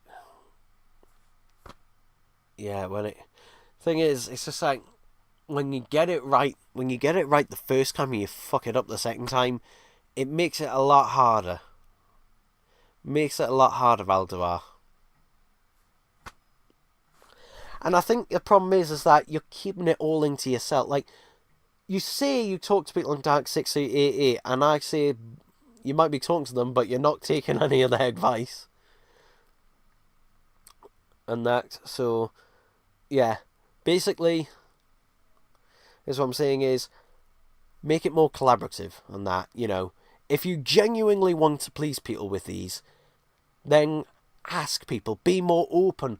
Why keep it all behind, you're keeping it all behind closed door and that, and not revealing it until the very last minute when you absolutely have to. Like, fucking stupid. It's a stupid strategy. Like, to be honest, you want to generate hype with these. You want to generate as much hype as possible. Which will also lead to more sales and that. Which should be your goal at the end of the day. So, yeah. I'm not saying I'm an expert on this. Far from it. Not at all. But, generally, if you're able to build up more hype around a product and that, you can slowly trickle out the information on that and, keep people investigating. Like, if you actually, showed that you were listening to people and taking on the feedback, and that myself and a lot of other people, would be on board. I'll give an example, and that, not a figure example, but, for example, the first Sonic movie, right? People were not happy with that design. What did they do? Change it. What happened? Many more people went to see it. Obviously not for very long because COVID happened, but still, it wouldn't have been successful otherwise. Like, basically, listening to your consumers, generally a good thing. Just saying. It's interesting for me because it's weirdly enough, it's a sort of creatively satisfying centre of my universe. Because all the other work that I do, I think that's it for Aldebar for now. Right. No idea where all the comments have gone. Oh boy.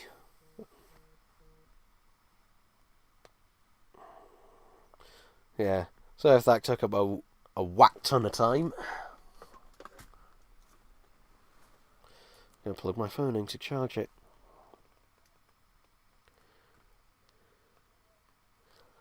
La, la, la.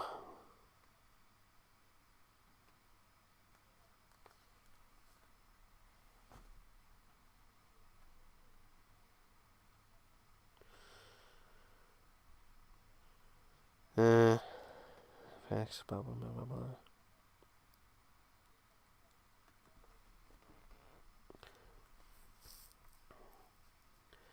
Okay, here we go.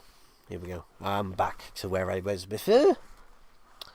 So, Duncan Kilburn says, annoys me that the Death to Dark Sex always has to be the Blaster Silver should be black,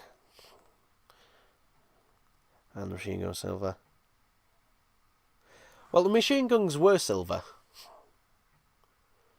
That was correct. The regular Dalek gun, you're correct, should be black.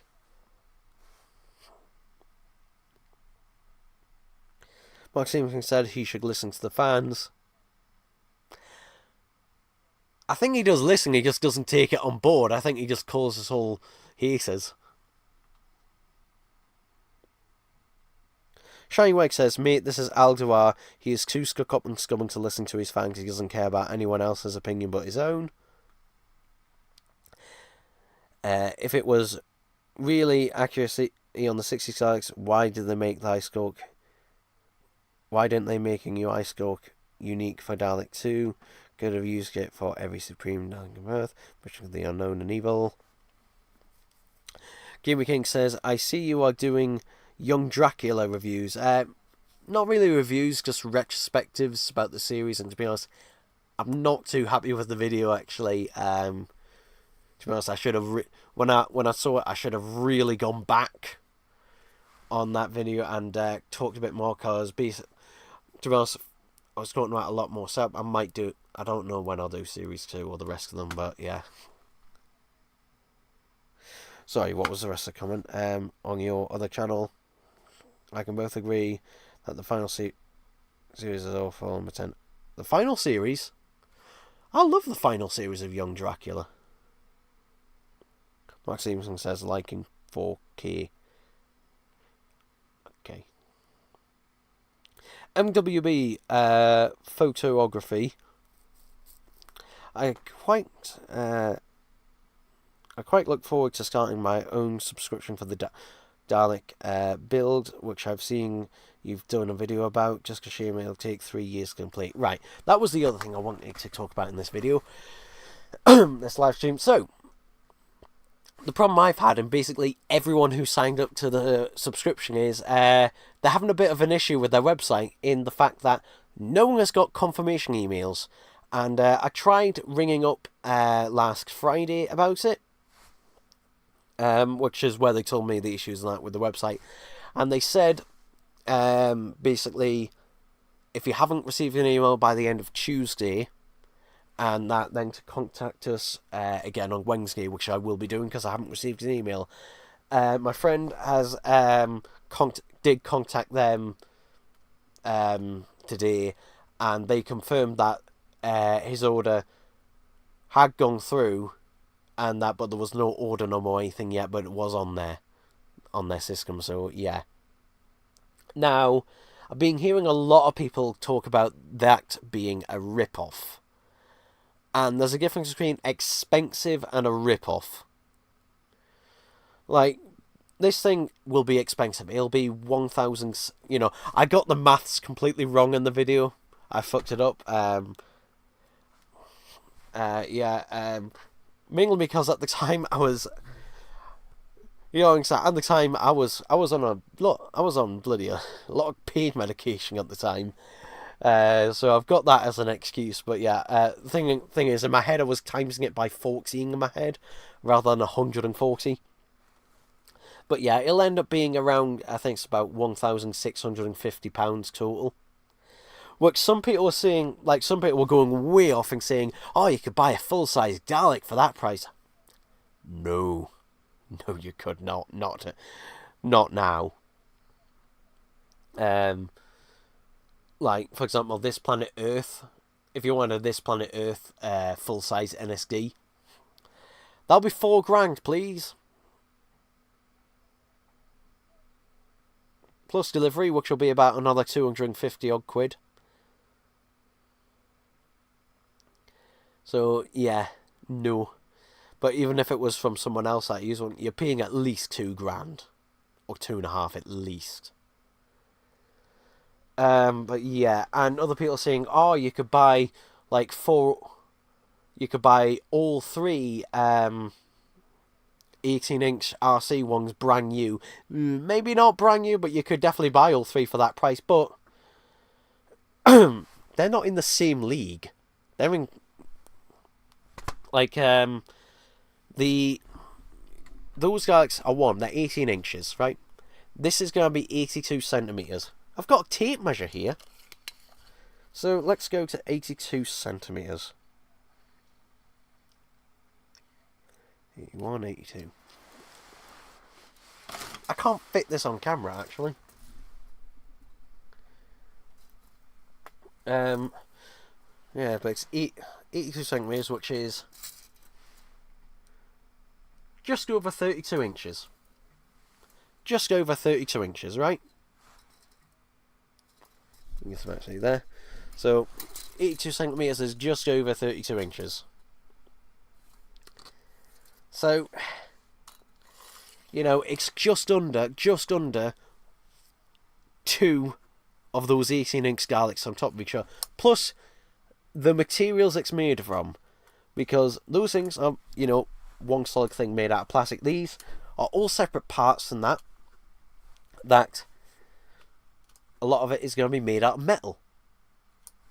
I don't know whether it's just a metal skeleton inside and the bits that go around are plastic. I don't know if that is the case or not, but obviously bits of it are made of plastic, like the eye. Not the rod for the eye, but the actual ball at the end is made of plastic. But the fact that it has motorized dome that does a 360, motorized eye that goes up and down. The end of the eye is a screen.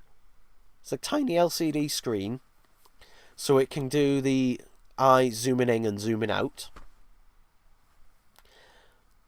Then the gun and the plunger are both motorized, so the ball joints are motorized, plus the plunger is motorized to extend in and out. It's got the lights and that on the base for the elevation. It has motorized opening mutant reveal, so that opens up as motorized. There's a lot of bloody electronics and that in there, and the fact of the size of it being half scale, just about. Well, just under half scale, I'd say. And everything else, and the fact that you get an optional claw arm, and that as well. And obviously there's the light and the gun and that as well, and all the other lights and everything else. And the fact that you're building it as well. It's not just something off a factory, you know, like that. You're putting it each part will be made in a factory, but the fact that you're putting each part together, and that, you know, I mean, you can call it what you like. For now, I'm going to call it the 6-sec antidepressants kit. Yeah. But what my plan is to... I'm going to get maybe the first 5 or 6 issues of it. And, you know, if I'm enjoying it, putting it together, which I probably will be, I'll continue. If not, then I'll stop. And I'll have gotten, you know, some free gifts out of it, a couple of free gifts out of it, and the parts that I did have, I could probably sell on, if I wanted to. But yeah, I mean, it is a lot of money. I'm not gonna lie. It's roughly, you know, £50 a month. 60 if we have like, you know, a 5-week. If we get closer to 5 weeks, and that, because it's an issue every week. And yes, it's across 3 years, but I do have faith that this thing will get made, because one, those are the same people who did the complete history book series of Doctor Who, plus also they've done other things like this. For example, I went on eBay and looking at other ones. For example, there's a Pirates of the Caribbean ship, and there's a Terminator on there, and they are fucking expensive, by the way. There was someone wanting £1,250 for an incomplete Terminator. So yeah, it does seem these things do hold their value. The problem I'll have is actually when we get later on into it, it's just like, where the hell will I put it? And also the parts and that will get bigger, like the base.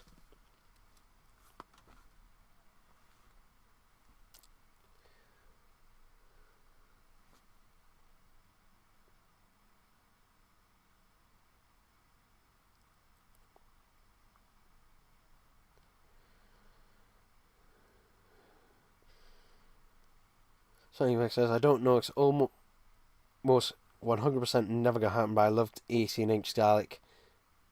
It's kicks now, 7's models and that will bigger look nicer. Okay, there we go. I think we'll... Right, back to the most recent stuff. Jellyfish says, what's for dinner next Wednesday? Next Wednesday, I don't know.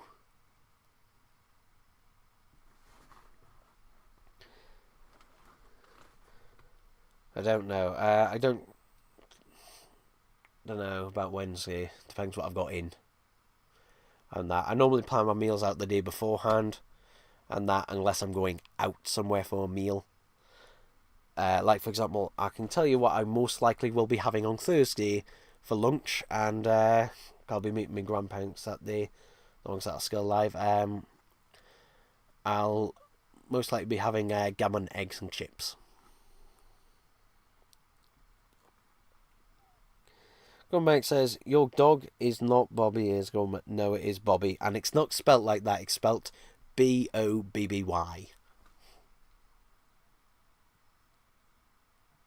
I don't watch the Grand Prix. Six-Sec, what is philosophy? Alexa, what is philosophy?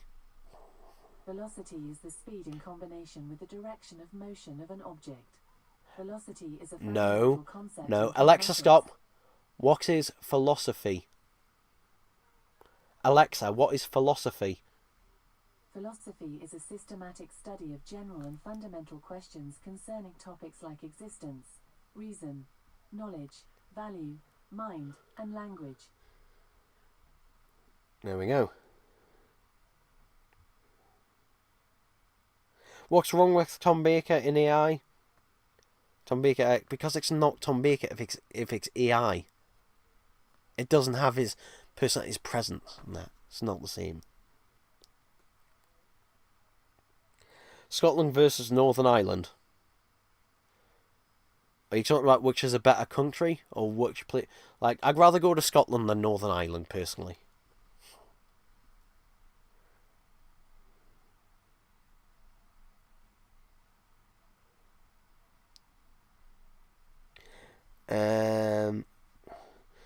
Gunbank says, Six-Sec, that was a naughty burp.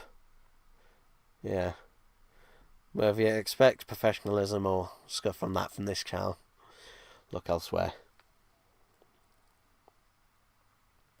The live stream is still going, yep. Six-Sec has a lot of energy to keep these going, yeah. I think the longest one I did was during COVID, and that one was like 4 or 5 hours. Might have even been 6 hours. Well, that was because it was during COVID and there was fuck all to do. And we all went a little bit mental. I will be ending this soon because I like my tea. I'm going to have a cheese toasty. I'm going to have a cheese and mushroom with chili flakes on toasty. Blame it, add a few chili flakes on. Just makes that difference. Just gives it a nice little kick.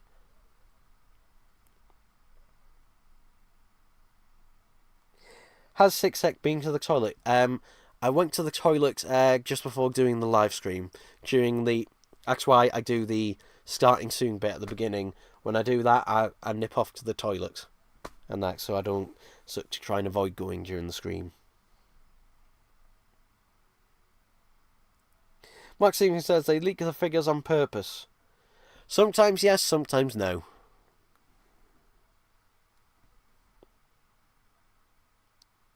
He says, yeah, I think he's definitely referring to you. Yeah. I mean, if not me, I'm definitely on that list. I'm definitely on that list.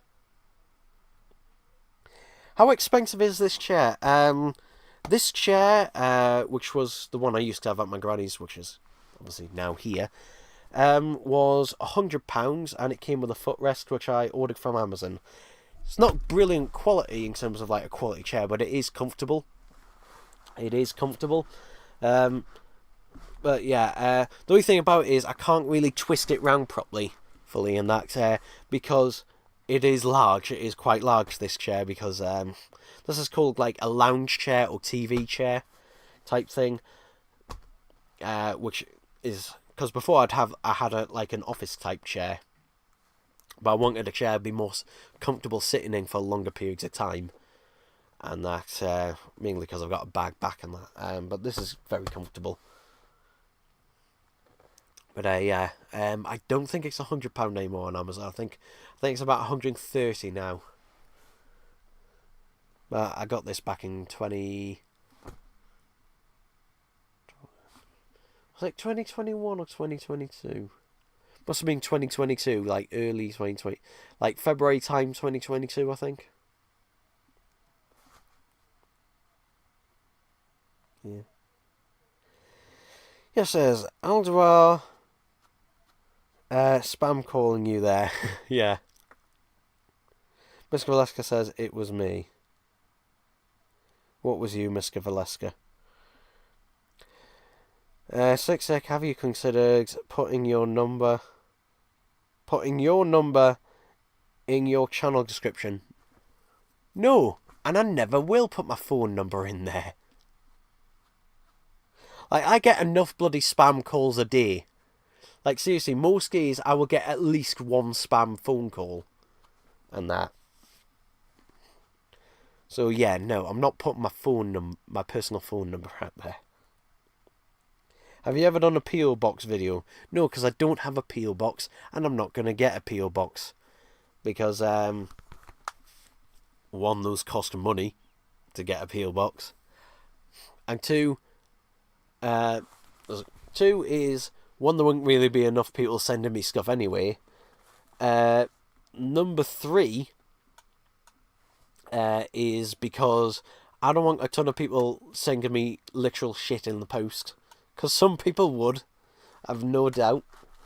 I did give my address to one person once before, which was to my granny's old address. And the only reason I did is because at the time I knew we were moving from that address, so I thought, why not? And that was a person who sent me some stuff for Doctor Who items to unbox ages ago. But yeah, that was the only reason I did that and that at the time.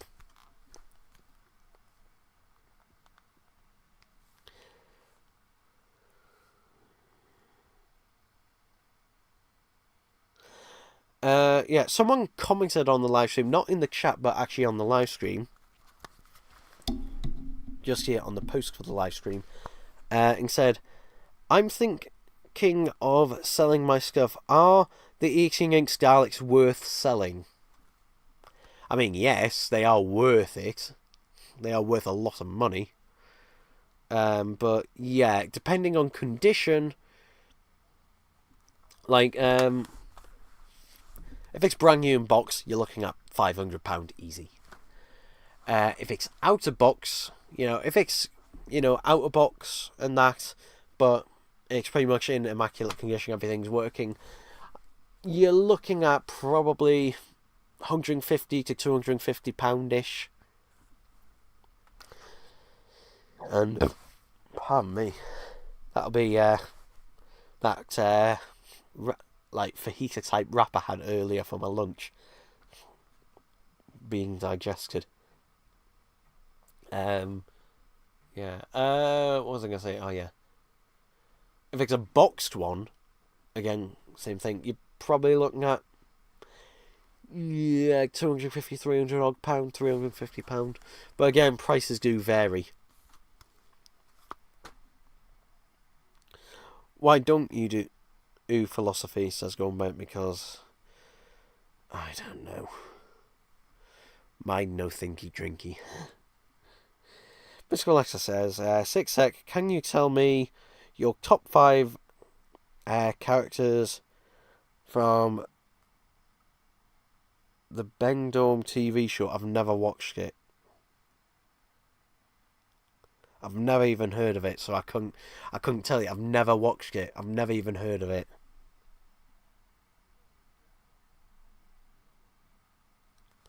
So the answer would be a big fat 0. Because I've never bloody watched it. Yeah. But as I said, I think I'll wrap things up here. But you know, not that tape. What was on this tape? What was on this one? Just running a test on this tape to make sure this tape is perfectly fine. Hopefully it is perfectly fine and I've sorted the issue, so hooray.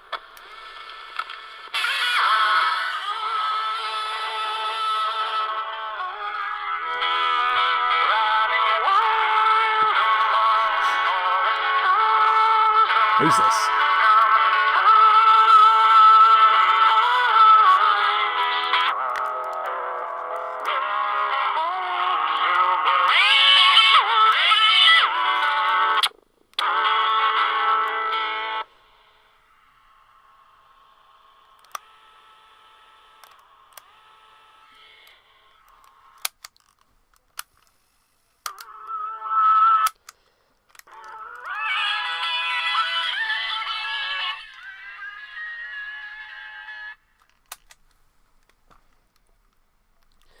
So this bit of the tape here, I'm just recording at the end of the live stream here, and we're going to record it now, and we're going to listen to it, and we're going to do stuff, and blah de blah de blah. Yeah, there we go.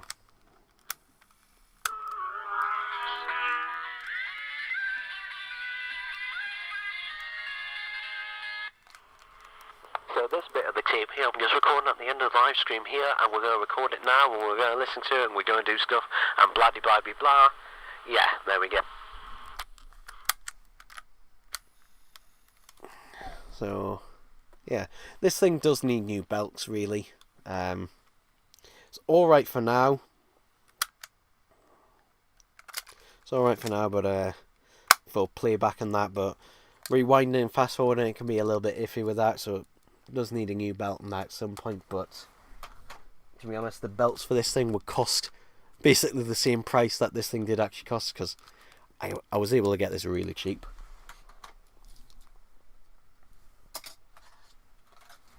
I'll put the BoJack Horseman tape back in it.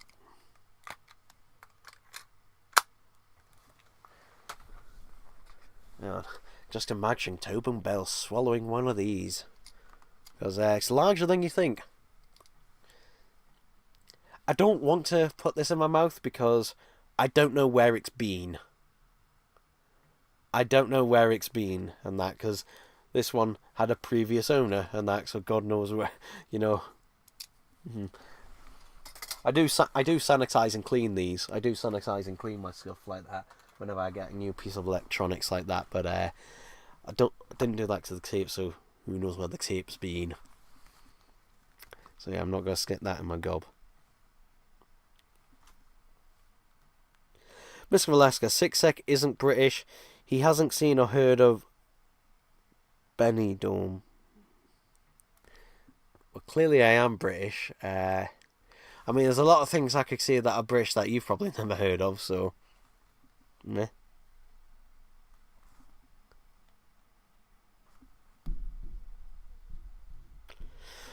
Also, I'm pretty sure I know more about Wallace and Gromit now, and also the Wallace and Gromit merchandise and mugs than some boy online does. In fact, in terms of the mugs and stuff, I'm almost pretty much, I know stuff that he doesn't know, so yeah, he's kind of fallen off a bit with that. Like, come on, we're having to enthusiasm about that. Well, then yeah, he hasn't. He's spoken to me maybe twice since I got him those Dalek sets, and everything after that he's just completely ignored us, and that. Like, I think the last time he spoke. What was the last time he said this to me? I can't remember.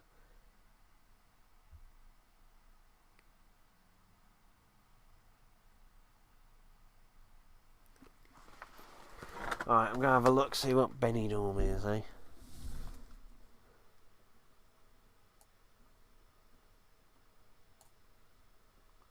No.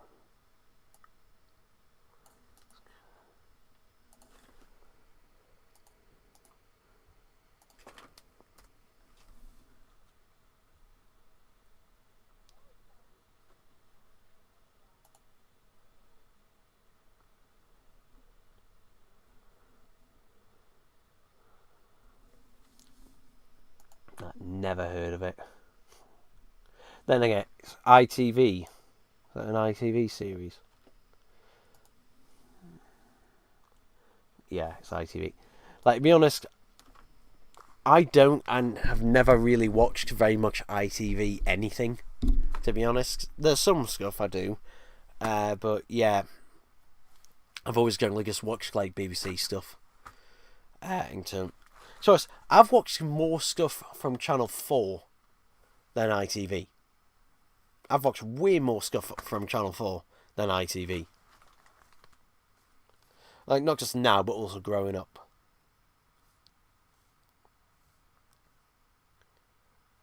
So yeah, it doesn't surprise me that I've never even heard of it.